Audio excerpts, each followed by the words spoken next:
English is supposed to be a language, but honestly, half the time it feels more like a prank. Think about it. We park cars on a driveway, but we drive cars on a parkway. We ship things by truck, but call it a shipment. And we ship things by ship, but then it's cargo. Make it make sense. And don't even get me started on words that refuse to behave.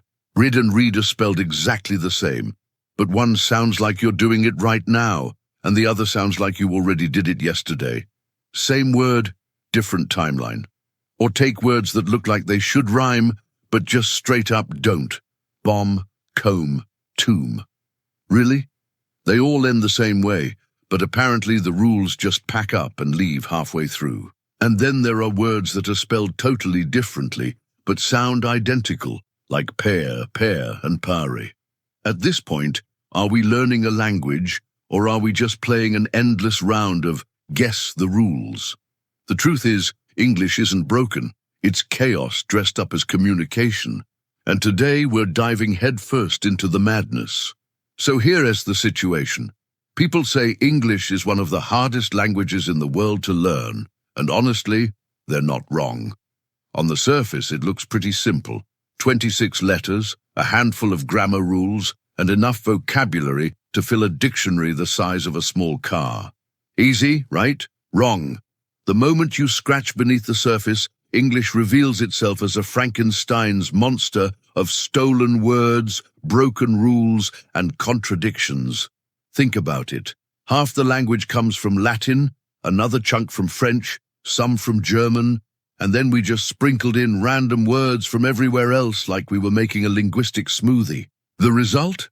A language that can't decide if it wants to follow rules or laugh in your face. Silent letters lurk everywhere like little spelling traps. Contractions shrink whole phrases into nonsense, and sometimes the same word means two completely opposite things. And yet somehow it all works.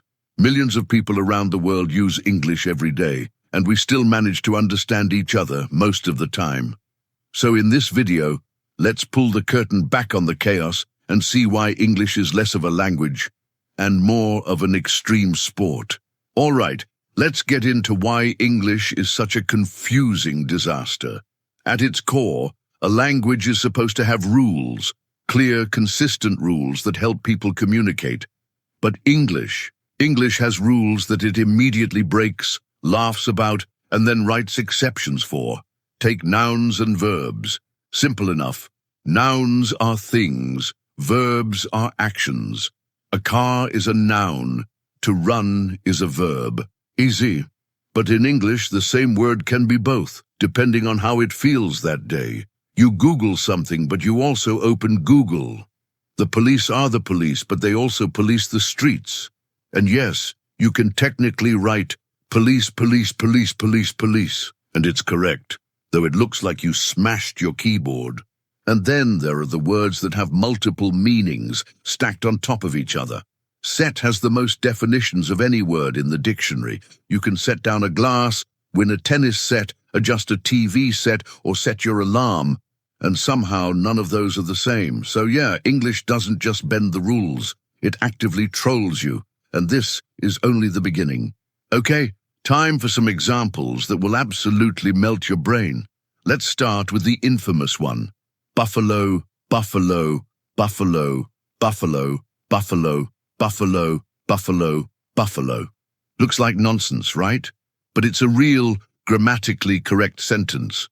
Here's how it works.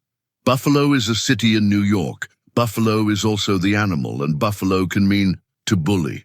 Put it all together, and it means bison from buffalo who are bullied by other bison from buffalo, also bully other bison from buffalo. Confusing, absolutely, but correct. Now, let's talk about words that refuse to rhyme properly. Tough, though, through, cough, bow.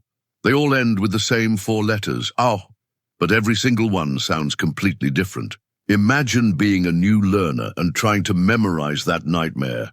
Or take the word lead. It can rhyme with read, or it can rhyme with red, depending on whether you're talking about leadership or a toxic metal.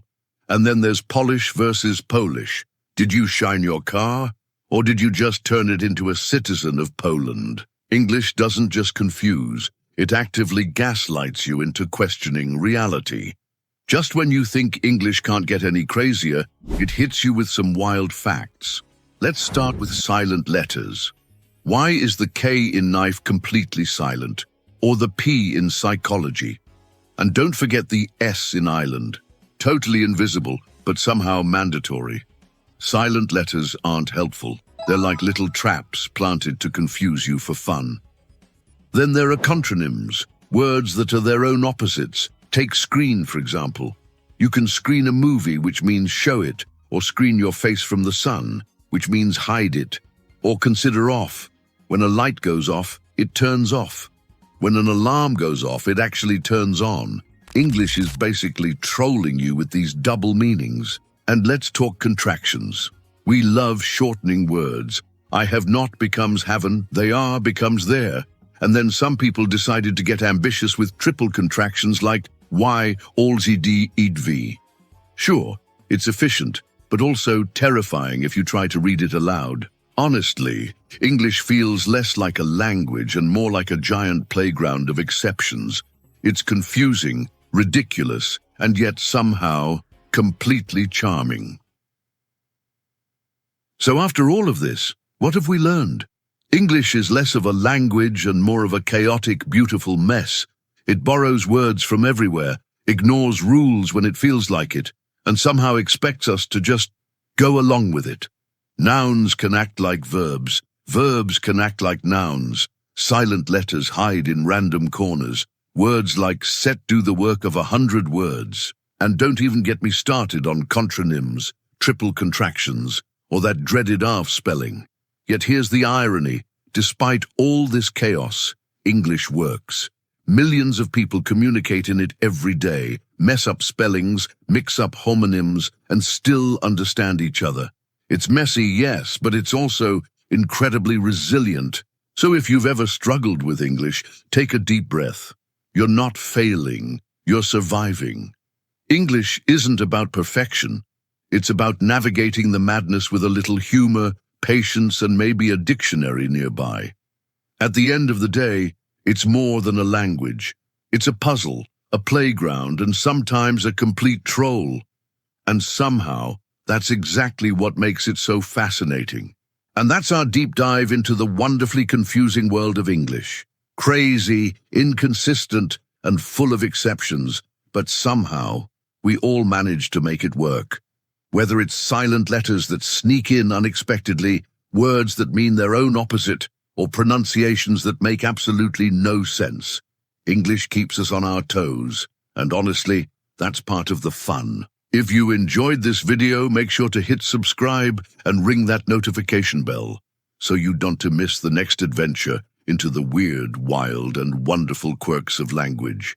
And while you're at it, leave a comment telling me the single most confusing English word or phrase you've ever encountered. Maybe it yes, Colonel Q, or even something as simple as read. I might feature your answer in the next video. Also, a quick shout out to today's sponsor.